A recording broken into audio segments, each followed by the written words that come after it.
नमस्कार दोस्तों, ocean network में आपका स्वागत है। मैं हूँ ओमकार चौधरी। मेरे साथ जुड़ गए हैं आदित्य सत्संगी जी अमेरिका से। बहुत अभिनंदन, बहुत स्वागत। नमस्कार। नमस्कार आपको और आपके दर्शकों को वापस बुलाने के लिए बहुत-बहुत धन्यवाद। तो जरा एक खबर पर नज़र दौड़ाते हैं। मैं ये खबर आप लोगों से शेयर कर रहा हूँ। जरा देखिए कि पाकिस्तान में हो क्या रहा है। ये आज ही की खबर है। पीओके में हिंसा, 11 की मौत, इनमें 4 पुलिसकर्मी। विधानसभा में आरक्षित सीटें खत्म करने की मांग कश्मीर से आए लोगों को दी गई थी। और डिटेल ये है इस खबर की, वहां पर जो ज्वाइंट अवामी एक्शन कमेटी यानी जेएएसी है, और जो वहां की लोकल यानी क्षेत्रीय सरकार है, प्रदेश सरकार है, उसके बीच ये संघर्ष हुआ है। आज एक प्रदर्शन रखा गया था। इससे पहले भी एक प्रदर्शनकारी की मौत हो गई थी। उस जहां उसकी पार्थिव देह रखी गई थी, डेड बॉडी रखी गई थी, वहां पर कुछ लोग इकट्ठा हुए थे, प्रदर्शन किया गया था। वहीं पर पुलिस ने आकर के उनको तीतर करने की कोशिश की। नतीजतन मामला हिंसक हो गया और फिर दोनों तरफ से ही फायरिंग, पथराव और तमाम दूसरी चीजें हुई। नतीजा 11 लोगों की मौतें हुई हैं, जिनमें 7 नागरिक हैं, 4 पुलिसकर्मी हैं। तो आदित्य जी के पास चलते हैं पहले, उसके बाद मैं आपको 2024, 2025 और 26 की भी कुछ घटनाओं के बारे में बताऊंगा। और आदित्य जी से जानेंगे कि पीओजेके में ये हो क्या रहा है, यानी पाक अधिकृत कश्मीर में क्या हो रहा है, और इस आंदोलन को दबाने की कोशिशें क्यों चल रही हैं। जी आदित्य जी। देखिए, पाक अधिकृत जम्मू और कश्मीर, गिलगित बाल्टिस्तान, देखिए अवैध ये जो मैं जब इस प्रोटेस्ट को देखता हूँ तो वहाँ का प्रोटेस्ट बेसिक चीज़ों के लिए है। बिजली, पानी, लोकल गवर्नेंस और जैसे आपने मुझे एक आर्टिकल भेजा, राजनीतिक प्रतिनिधित्व, इसके लिए है मोस्टली प्रोटेस्ट। और मतलब बेसिक चीज़ें वहाँ पे अवेलेबल नहीं है। और जेएसी अगर इसको आप देखें, ठीक से स्टडी करें, ये तो वहाँ की मस्जिदों की पार्टी है। मतलब आप सोचिए कि इनिशियली इसका क्रिएशन आप देखें, आप लोग गूगल पे सर्च कर सकते हैं कि ये क्यों बनाई गई थी पार्टी और इनको क्यों रिप्रेजेंटेशन नहीं दिया गया। क्योंकि अभी भी पाकिस्तान जो है इस अधिकृत एरिया पे ठीक पूरी उसकी सरकार नहीं चलती है। उसको इसने एक रखा हुआ है एज ए सुजरेंटी, कि मतलब कि वो एक दूर से सरकार चलाता है और जिसकी वजह से वहाँ के जो भी लोकल ग्रुप्स हैं उनको कोई रिप्रेजेंटेशन नहीं है। भारत में उसका उल्टा विपरीत होता है। भारत में द पार्टीज जम्मू कश्मीर में चाहे जो भी लोग लोकल लोगों का मानसिकता हो कश्मीर वैली में, लेकिन उसको पूरा रिप्रेजेंटेशन है। अब वो लोग कंपेयर कर रहे हैं कि वहाँ पे क्या डेवलपमेंट है, हमारे यहाँ क्या डेवलपमेंट है। वहाँ पे वहाँ के मतलब भारत का तो पूरा कश्मीर है, तो भारत के एरिया में ट्रेन्स चल रही हैं, वंदे भारत ट्रेन्स चल रही हैं, टूरिज़्म आ रहा है। तो वहाँ की सरकार ने उसको दबाने के लिए वहाँ पे टेरर इंसिडेंट्स किए। पहलगाम हुआ, उसके पहले भी बहुत सारे इंसिडेंट्स होते रहे। लेकिन अब उनको ये दिख रहा है कि इकोनॉमिक एडवांटेज अगर भारत के साथ रहेंगे तो बेटर है। उनको ये दिख रहा है, प्लस उनकी सिक्योरिटी भी बेटर है। तो ये एक तरीके से आप ये भी देख सकते हैं कि भारतीय influence through media is very high in that area. तो वो लोग जुड़ना भी चाहते हैं भारत के साथ। देखिए, अभी तक मैंने कोई भी प्रोटेस्ट में देखा नहीं है कि हमको भारत के साथ जाना है। वापस इनका जो प्रोटेस्ट मैं देख रहा हूँ, कश्मीरी प्रोटेस्ट है, हमारा कश्मीर है, उस पे प्रोटेस्ट है ज़्यादातर। उससे कुछ सॉल्व होने वाला नहीं है। बट नॉनदलेस एक तरीके से भारत के लिए अच्छी बात ही है कि लोकल कंट्रोल पाकिस्तानी इस्लामाबाद का थोड़ा कम हो रहा है वहाँ पे। और भी ये बढ़ेगा, ये कम होने वाला नहीं है। बिकॉज इवेंचुअली 2027 तक 28 तक मुझे ऐसा लगता है कि भारत के प्लान्स हैं कि इसको वापस भारत में लाया जाए। और क्योंकि हमको गिलगित बाल्टिस्तान चाहिए, और जो लोकल जियोपॉलिटिक्स है वो डिमांड करती है कि अब वो भारत का एक्सेस सेंट्रल एशिया से डायरेक्टली रोड वाला होना चाहिए। अब वो डिमांड करती है। तो the original idea of Pakistan creation by UK ने और अमेरिका ने जो किया था, दैट इज गॉन नाउ। क्यों? तो उनका आइडिया था कि रशिया को अप्रोच करेंगे वहाँ से, दैट इज, उसका रेलेवेंस अब नहीं रहा है। और आपने देखा होगा कि भारतीय फॉरेन मिनिस्ट्री की भी स्टेटमेंट आई थी, एक्सटर्नल अफेयर्स मिनिस्ट्री की भी, जहाँ पे उन्होंने वहाँ पे कोई प्रोजेक्ट सी पैक और रोड्स का जो प्रोजेक्ट्स जो पाकिस्तान और चाइना बना रहे थे उसमें अपोज किया है। It goes through Indian territory, उन्होंने बोला वेरी क्लियरली। और साथ में आप देखेंगे कि बलूचिस्तान और खैबर पख्तूनवाला, ये सब एरियाज भी एक इंडिपेंडेंस की डिमांड कर रहे हैं। और जिस तरह पाकिस्तानी कंट्रोल अब छूटता जा रहा है इन सब एरियाज से, विल सी कि मोर सच प्रोटेस्ट विल कम।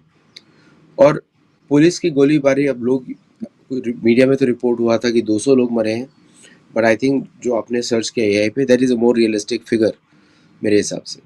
बिकॉज बहुत सारा रिपोर्ट्स एग्जेजरेटेड भी है, लेकिन ये रियल फिगर्स हैं जो आपने बताया मुझे कि लाइक टोटल अगर आप देखते हैं कि 2026 में 11+ लोग मरे, बिल्कुल 11+। तो लेकिन कंसिस्टेंटली गोलीबारी वहाँ पे इसीलिए चल रही है कि लोकल एडमिनिस्ट्रेशन जो रिमोट से चलाता था इस्लामाबाद, अब वो टूटता जा रहा है। पब्लिक प्रोटेस्ट है इसके विरुद्ध। आप कंडीशंस देखिए, बिजली नहीं है 80% गाँव में, 80% गाँव में बिजली नहीं है, पीने का पानी नहीं है, नेचुरल सोर्सेज नहीं है, क्योंकि उन सबको पाकिस्तान यूज़ करता है। फिर आप मिलिट्री इंस्टॉलेशंस देखिए स्कर्दू में, तो ये सारे installations are favoured over anything else, तो उनको भी मालूम है इलीगल है, इसको भारत लेके रहेगा। तो पाकिस्तान ने कभी कोई इन्वेस्टमेंट नहीं किया है वहाँ पे। और इसलिए जो पूरा जो कश्मीर का मूवमेंट है जो चलाया गया था भारत में अलगाववाद फैलाने के लिए, उसकी तो कमर यहीं पे टूट गई एक्चुअली। मैं ये देख रहा था आदि जी, मैं आपको भी और दर्शकों को भी ये साझा कर लेता हूँ। 2019 यानी जब जम्मू कश्मीर से 370 हटाई गई, तब के बाद से जो प्रमुख विकास के काम हुए हैं, चेनाब नदी पर रेल ब्रिज निर्माण हुआ है, उसका उद्घाटन भी प्रधानमंत्री ने किया है। उधमपुर श्रीनगर बारामूला रेल लिंक पूरी हुई है और रेल चल रही है बारामूला तक, यानी उधमपुर से श्रीनगर जम्मू कश्मीर की राजधानी और फिर बारामूला तक रेल जा रही है। और ये 12 महीने चलती है, बर्फ में भी चलती है। कटरा श्रीनगर ये वंदे भारत ट्रेन चालू हुई है 2025 में। इसके अलावा अंजी खड ब्रिज ये भी निर्माण हुआ है, रेलवे पुल है, ये शुरू हो चुका है, दुर्गम क्षेत्रों को सीधा जोड़ रहा है। 36 सुरंगों का और 943 पुलों का नेटवर्क तैयार हुआ है। जम्मू श्रीनगर राजमार्ग का नवीनीकरण किया गया है, यानी चौड़ी भी की गई है और माल ढुलाई जो है आसान हो गई है। सोनमर्ग टनल का निर्माण और संचालन शुरू हुआ है। लद्दाख और कश्मीर के बीच में, यानी श्रीनगर के बीच में सीधा संपर्क हो गया इससे। जोजिला टनल परियोजना में तेजी, ग्रामीण सड़क नेटवर्क का विस्तार, एम्स जम्मू की स्थापना हुई है, 11 नए मेडिकल कॉलेज खोले गए हैं, जिला अस्पताल का आधुनिकीकरण कर दिया गया है, आईआईएम जम्मू का विस्तार किया गया है, उच्च शिक्षा संस्थानों में पैसा लगाया गया है, खेल स्टेडियम बनाए गए हैं, मैदान बनाए गए हैं, औद्योगिक एस्टेटों का विस्तार किया गया है, जल विद्युत परियोजनाएं उन पर काम चल रहा है, 624 मेगावाट बिजली के उत्पादन का। पेयजल और शहरी योजनाएं जो हैं उन पे काम चल रहा है और 46,000 करोड़ से अधिक की नई परियोजनाएं वहां पर चालू की गई हैं। एक तरफ जम्मू कश्मीर है, 370 हटाए जाने के बाद यहाँ पर विकास की एक तरीके से गंगा बहा दी गई है, और दूसरी तरफ पाकिस्तान वाला हिस्सा है। तो वहां पर लोगों में असंतोष क्यों नहीं होगा जब ये खबरें पहुंचती हैं कि देखो भारत की तरफ जो जम्मू कश्मीर है उसमें तो हर क्षेत्र में विकास ही विकास हो रहा है।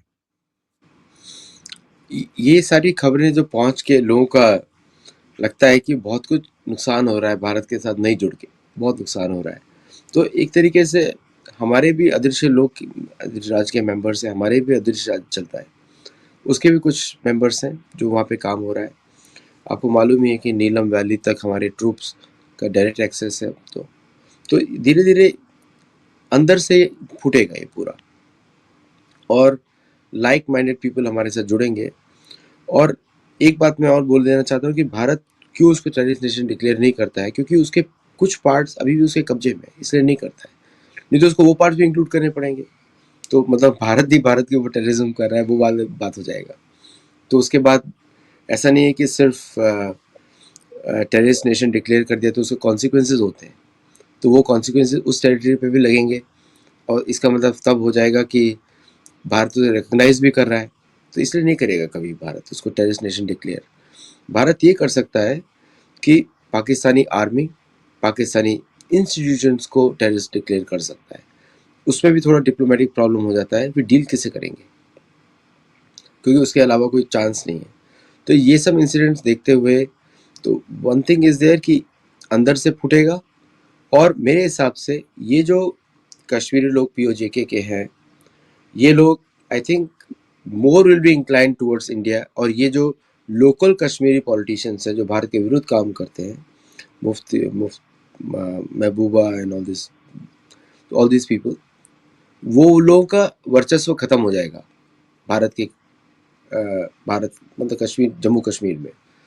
और साथ में जिलजिल बाल्टिस्तान तो भारत के लिए स्ट्रेटेजिक इम्पोर्टेंस बन चुका है, बाकू के साथ कनेक्शंस के लिए, कैस्पियन पाइपलाइन से कनेक्शंस के लिए। और सोचिए कि अगर वो खुल जाता है रास्ता भारत के लिए, तो तेल डायरेक्टली इंपोर्ट किया जा सकता है सेंट्रल एशिया से। तो बहुत सारे लैंड लॉक जो भारत नॉर्थ की तरफ है, अक्साई चिन, तिब्बत और बाकू, वो सब एरियाज खुल जाएंगे। तो सामरिक दृष्टि से भी ये प्रदर्शन जो वहाँ पे हो रहे हैं हमारे भारत के लिए इम्पोर्टेंट है। और जो नेक्स्ट फेज है जम्मू कश्मीर, पाकिस्तान ऑक्यूपाइड जम्मू कश्मीर का भारत में विलय, that becomes even more important now. तो मेरे हिसाब से अंदर से अंडा फूटा शुरू हो गया इस समय, वी कैन सी दैट। बिल्कुल सही कह रहे हैं।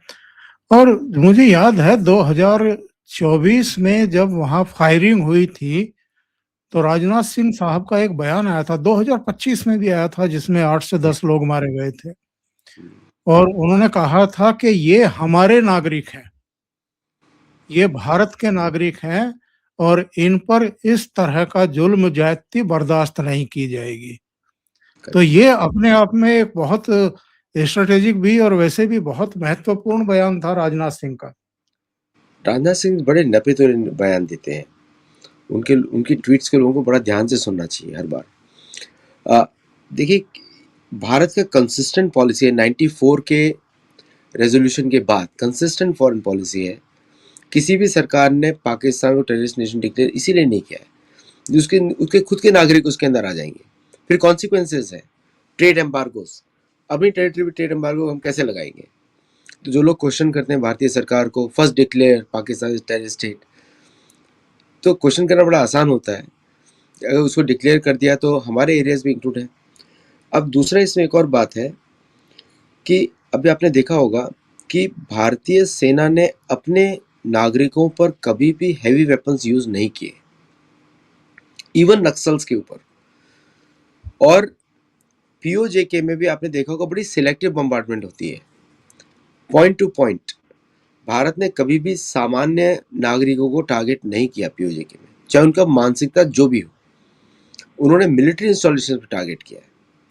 तो पीओजेके के अंदर मिलिट्री इंस्टॉलेशन आप मैप्स देखेंगे तो आपको दिखाई देगा पाकिस्तानियों ने इनकी पॉपुलेशन के बीच में स्थापित किए, तो उसको भारतीय सेना टारगेट ही नहीं करती है जान माल के नुकसान की वजह से।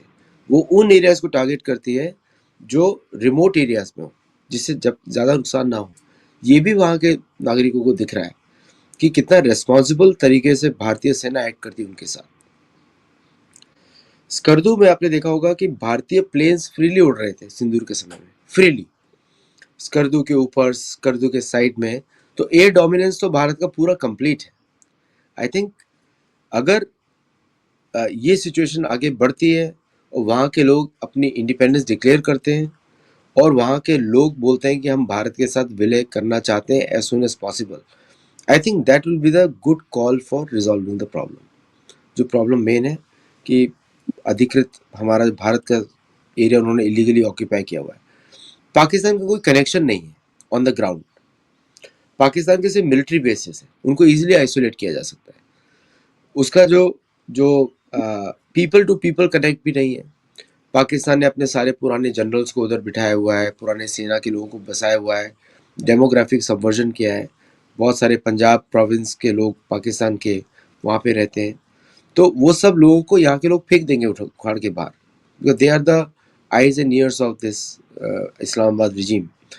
तो आई थिंक सिचुएशन तो अभी खुलती जा रही है। मेरे को लग रहा है कि कब वो एक्शन होगा, वी हैव टू सी।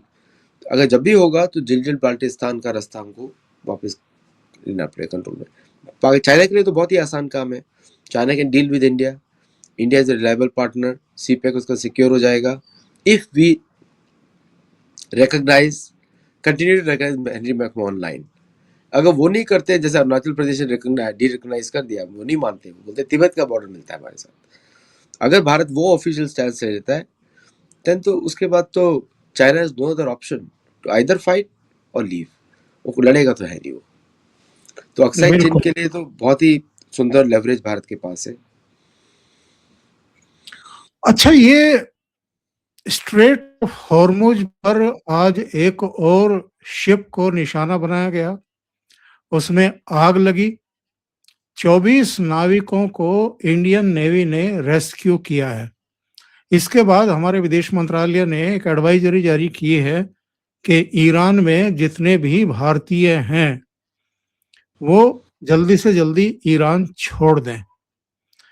इसका क्या मतलब है एडवाइजरी का, और क्या भारत अब ये मान करके चल रहा है कि बार बार हमारे शिप्स को आईआरजीसी निशाना बना रही है, वो ऐसे मानेगी नहीं?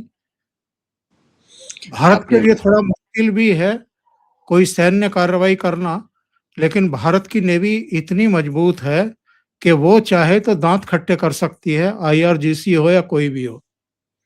एब्सोल्युटली, आपको आपने देखा ही है अमेरिकन नेवी पोजीशनिंग कि भारतीय नेवी को ऑलरेडी वो बॉस मान के चलते हैं इस एरिया में। सो उनका डिप्लॉयमेंट्स आप देख सकते हैं। तो भारतीय शिप्स आर फॉरवर्ड डिप्लॉयड और उनके शिप्स आर बैकवर्ड डिप्लॉयड, दूर हैं। तो अ, ये उसी की तरफ इशारा करा है जो आपने बताया जिस नाम कि Bharat is willing to take a proactive step. तो अगर सोर्स पे ख़त्म करना होगा तो ये पर्ल हार्बर मोमेंट है भारत के लिए भी, कि पर्ल हार्बर में जिस तरह ब्रिटिश ने जापानीज को उकसाया था और जापानीज ने वहाँ पे अटैक कर दिया, फिर that become a cause for America's involvement into world war two. ये इतिहास है।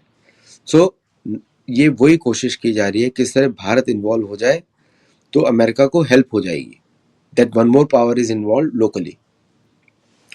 तो मेरे हिसाब से भारत कंट्रोल्ड एक्शंस लेना पड़ेगा उसको, जैसे उसने पहले तो रेस्क्यू किया।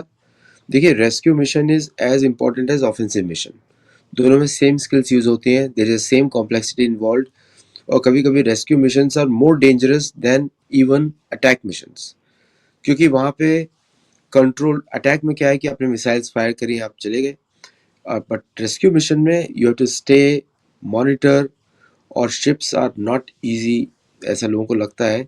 कभी शिप्स में जाइए, मैं बहुत घूमा इधर कुछ एरियाज में यहाँ पे, तो इट्स वेरी कॉम्प्लेक्स मशीनरी, और इस तरह के शिप्स होते हैं, यहाँ पे कोई लग्जरी नहीं होती। तो इधर से रेस्क्यू करना is an art as well as skill, as well as science also, so all three combined. तो रेस्क्यू मिशन ज़्यादा डेयरिंग होते हैं in the event of hostile firing. तो यहाँ पे भारत पहले तो इन्वेस्टिगेट करेगा किसने एक्चुअली किया, क्योंकि आजकल क्या हो गया है मिडिल ईस्ट में, कभी अटैक्स होते हैं अननोन लोगों से, जैसे कतार एयरपोर्ट पे जो अटैक हुआ था, it was not a IRGC drone, it was a American drone actually, जो उसका कॉपी था। तो भारत को ये चेक करना पड़ेगा कि वेदर कि कौन सी कंट्री का ड्रोन वहाँ पे यूज हुआ था उस शिप पे, और किस डायरेक्शन से आया था, और किस डायरेक्शन से, तो दे विल चेक एवरीथिंग, वो सब साइंस डेटा होता है। Then after that India will take the next course of action. लेकिन वार्निंग देना जरूरी था, क्योंकि अगर भारतीय शिप वहाँ पे, भारतीय फ्लैग शिप है, भारतीय ओन्ड शिप है या फ्लैग्ड है, कोई भी शिप होगा, they it is the responsibility of anyone which is controlling the water to tell us. तो ये पहला वार्निंग था। अब military side, navy will evaluate it, जो भी इसमें निकलेगा। तो आई थिंक अगर अमेरिका या इजराइल या ब्रिटेन इन्वॉल्व होगा इस इंसिडेंट में, तो उनको प्राइवेटली वार्निंग दी जाएगी।